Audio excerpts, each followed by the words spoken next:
और आपको बता दें कि इस बीच यूक्रेन से मुल्क वापस लौटे जयपुर के मुकामी डॉक्टर नौशाद साहब हमारे साथ बराह रास्त मौजूद हैं। आइए आपका भी तारुफ कराते हैं डॉक्टर नौशाद से। खैर मकदम है डॉक्टर साहब आपका जी सलाम की पूरी टीम की जानिब से, और बहुत मुबारकबाद कि आप यूक्रेन से बाहिफाजत अपने मुल्क वापस लौट पाए। जी शुक्रिया। डॉक्टर नौशाद, जान सकते हैं आप किस इलाके में थे यूक्रेन के, क्या हालात थे वहां पर, और आप किस तरह से अपने मुल्क वापस लौट पाए? मैम मैं ओडेसा सिटी में था। यूक्रेन की ये पोर्ट सिटी पड़ती है, ये ब्लैक सी के किनारे। जी मैं वहां पर था। मैं फाइनल ईयर का स्टूडेंट हूँ मैम। मेरे 2 महीने बाकी रह गए थे स्टडी फिनिश होने में मेरी। मैं 6th ईयर में था इस साल। तो हमारे ये यूक्रेन मतलब ओडेसा के अंदर जो ये अटैक हुआ है रशिया का, ये हुआ था स्टार्ट 23 तारीख से नाइट में। जी तो ये उसके बाद में ओडिशा क्या राजधानी कीव के आसपास है कहीं? नो मैम, मतलब ये पास तो नहीं है, बाकी काफी जैसे 500-600 किलोमीटर दूर है वहां से। तो यहाँ भी हमले हो रहे थे? जी ये और फर्स्ट स्टार्ट हुआ था ये वहाँ लुगांस्क और डोनेट्स्क के अंदर। उसके बाद में ये बढ़ते बढ़ते ये कीव में आया, फिर उसके बाद में खारकीव, फिर ओडिशा। अभी ओडिशा के अंदर और ये 3 सिटी में ज्यादा हो रहा है इस टाइम पे। तो नौशाद साहब, इतने वक्त तक किस तरह से वक्त गुजारा आप लोगों ने वहाँ? कहाँ रहे आप लोग? क्या एक ही अपनी जहाँ आप रहते थे वहीं आप रहे, या फिर आपको जगह बदलनी पड़ी? जरा बताइए आपने किस तरह ये दिन काटे वहाँ? मैम एक्चुअली मैं अकेला रहता हूँ फ्लैट लेकर वहां पर। तो जब मैं मॉर्निंग में क्या हुआ, कहाँ पर है किधर है, क्योंकि उनको सबको मालूम है मैं अकेला रहता हूँ, इस वजह से उन्होंने तो किधर है जिधर भी है तू दोस्तों के फ्लैट पे चला जा। तो फिर मैं पहले तो मैं स्टेशन गया। लोग वहां से भाग रहे थे, मुझे कॉल भी किया कि यार लवीव है ना थोड़ा सेफ है, क्योंकि लवीव है ना पोलैंड के किनारे पड़ता है, मतलब पोलैंड बॉर्डर पे लवीव पोलैंड के बिल्कुल पास है।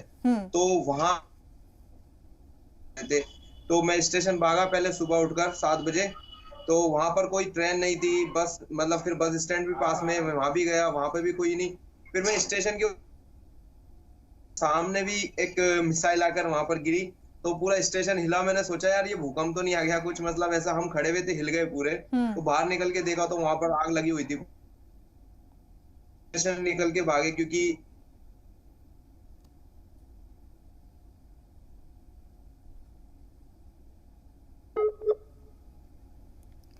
नौशाद हमारे साथ बने हुए। जी अपनी बात मुकम्मल करें नौशाद। जी तो इस वजह से हम लोग वहां से भाग गए। तो फिर मैं अपने दोस्तों के फ्लैट पे, जो मेरे दोस्त 2-3 साथ में रहते हैं, मैं उनके फ्लैट पे जाकर रुक गया। तो उसके बाद में हम लोगों ने मतलब जैसे वो दिन निकल गया 24 तारीख का पूरा, तो नाइट में हम लोगों ने सबने लाइट ऑफ कर दी, क्योंकि जो हमारे आसपास के नेबर थे सब ने पूरी सिटी की मतलब लाइट ऑफ कर दी थी, क्योंकि क्या ब्लैकआउट टाइप हो गया था वो एक तरीके से, क्योंकि वहां पे अटैक हो रहे थे। हमें आवाज आ रही थी हमारे फ्लैट के पीछे ही, मतलब 500 मीटर दूर ही पोर्ट है वहां से।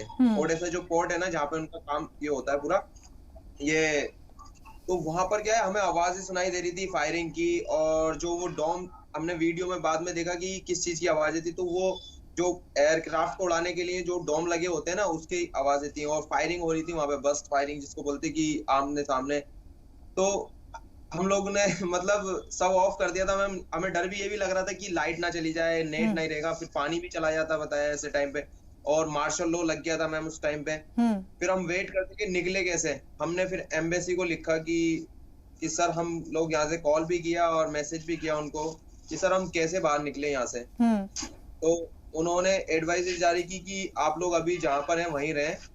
तो हम लोगों ने चलो उनकी बात मानी कि हमने 24 तारीख को भी वहीं रुके, हम 25 को भी हमने वेट किया, लेकिन हमें अभी फिर उसके बाद में हमें कोई हेल्प नजर नहीं आएगी यार कैसे निकले। उन्होंने बोला कि आप लोग जहाँ हो वहीं लो, बंकर में चले जाओ। हम लोग बंकर में भी बैठे रहे, लेकिन कुछ वो नहीं हुआ। फिर हमने अपनी तरफ से कोशिश करी कि निकलना तो पड़ेगा, क्योंकि यहाँ पर भी अटैक हो सकता है, हमारे घर पे भी अटैक हो सकता है। तो इस वजह से हम लोगों ने बस का ट्राई किया, बस बुक करके हम लोगों को बोला था कि जो जिधर जो बॉर्डर पास पड़े ना आपके, वहां पे ट्राई करो पहुंचने का।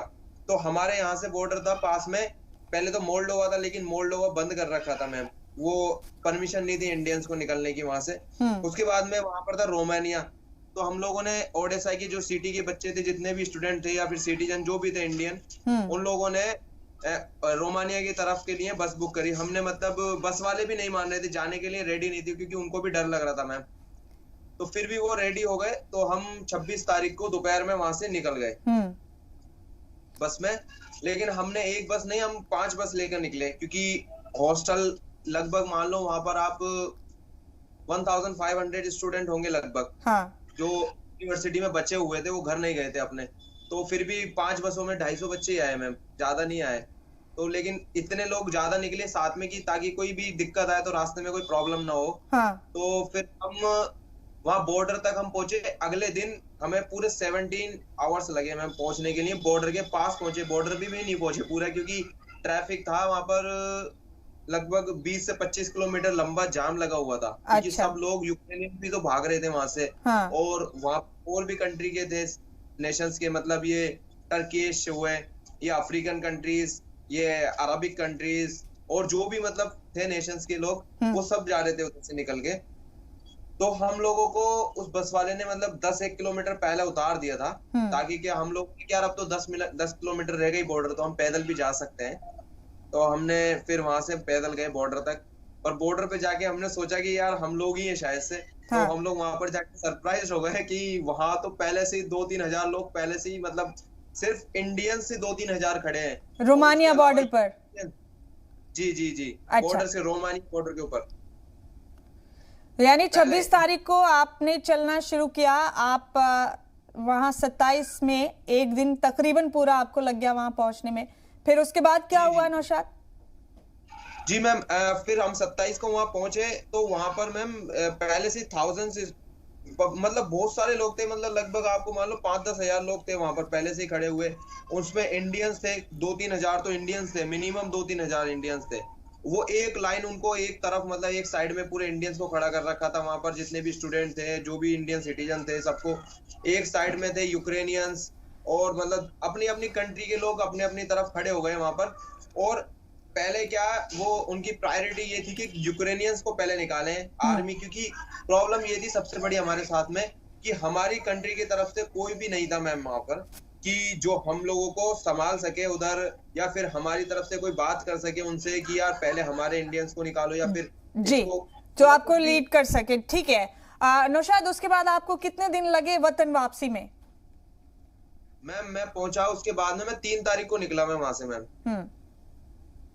मुझे 4 दिन लगे, कम से कम 4-5 दिन उधर ही। तो आपके साथ जो दीगर स्टूडेंट्स थे, बाकी बच्चे थे, आपने बताया करीब 1500 की तादाद में वहां थे स्टूडेंट्स। और जब आप निकले यूक्रेन से तो उनके बारे में आपको कोई इत्तला मिली? वो लोग आप आए या नहीं मुल्क वापस? जी जी जी, बाद में वो लोग उस टाइम पे तो नहीं निकले थे हमारे साथ में। लेकिन अगले दिन हमने जब कॉल, क्योंकि मेरे काफी दोस्त रह गए थे वहां पर ही, उनसे फोन करके पूछा, वो एक दिन भी नहीं निकले। फिर वो निकले वहां से 28 तारीख के लगभग वो वहां से निकले। उसके बाद में वो बॉर्डर पे पहुंचे। एक दिन लगता है पूरा बॉर्डर, क्योंकि क्या है, ट्रैफिक बहुत ज्यादा है रास्ते में, बहुत ज्यादा चेक पॉइंट पड़ते हैं हमें रोक रोक के। मतलब ये देख लो, हर आधे घंटे बाद एक चेक पॉइंट आ रहा था हमारे लिए, चेकिंग कर ले को चढ़ रहे थे बस के अंदर फौजी। और उसके बाद में वो पासपोर्ट वगैरह चेक कर रहे थे हर स्टूडेंट का। तो इसलिए टाइम बहुत ज्यादा लग जा रहा था। तो ये रोमानिया बॉर्डर पर ही वक्त आप लोगों ने गुजारा 27 तारीख से लेकर 2 तारीख 3 तारीख तक वहीं सस्टेन किया आप लोगों ने? नहीं, रोमानिया बॉर्डर पे हमने वक्त गुजारा 2 दिन वक्त वहां पर गुजारे थे हमने। 1 तारीख तक हम वहां रुके हुए थे। फिर मतलब 27, 28 और 1 तारीख। हाँ, फिर तो उसके बाद में हमने रोमानिया में एंटर किया। फिर रोमानिया के अंदर हमें बस मिली, वहां से बस लेकर वो बुकारेस्ट आता है, इसकी कैपिटल रोमानिया का, वहां पर लेकर गए। और उसके वहां पर हम 1-2 दिन वहां रुके। उसके बाद में 3 तारीख को वहां से हमें फ्लाइट मिली नाइट में। 10:30 बजे की हमारी फ्लाइट थी मैम। फिर उसके बाद आप वतन वापस आए? जी जी, हमें एयरफोर्स के प्लेन में लेकर आए थे वहां से। जी नौशाद साहब, हम जान सकते हैं आपके जरिए कि जो खुद यूक्रेन के शहरी हैं वो किस तरह के खौफ में हैं? क्या उनके दिल दिमाग में चल रहा होगा? कुछ आपको अंदाजा लगा? क्योंकि आपने तो वहां कई साल गुजारे हैं जंग के इस हालत में। वहां के मकामी, वहां के आम लोग क्या सोच रहे हैं? मैम एक्चुअली में मेरे क्या मैं वहां पर लोकल हूँ, तो मैं वहां पर मेरे काफी सारे दोस्त हैं, यूक्रेनियंस हैं और दूसरे नेशंस के भी काफी लोग हैं। तो वो लोग ये जैसे अपने ये अरबिक कंट्रीज के लोग हैं ना, वहां पर रहते हैं फैमिली के साथ में मैम, हम्म। ज्यादातर अरबिक कंट्री के, जैसे सीरिया हुआ, क्योंकि वो खुद भी माइग्रेंट्स हैं वहां पर। हम्म। तो वो लोग भी वहाँ फैमिली के साथ में रहते हैं। तो वो लोग मेरे जान पहचान में दोस्त हैं, यूक्रेनियंस दोस्त हैं काफी। हमारी टीचर्स हमारी टीचर्स ने हमें कॉल किया, क्योंकि जैसे हमारी क्या टीम्स के ऊपर क्लास होती थी ऑनलाइन कभी कभी। तो उस पे हमें हमारी मैडम ने कॉल किया कि आप लोग कैसे हैं। वो हमारी टीचर रोने लगी कि यार आप लोग तो चले जाओगे, आप लोग निकल जाओ यहाँ से कैसे भी करके, लेकिन हमारी तो फैमिली पूरी यही है, हम लोग नहीं निकल सकते। मतलब जी। बहुत ज्यादा इमोशनली था मैम। जी।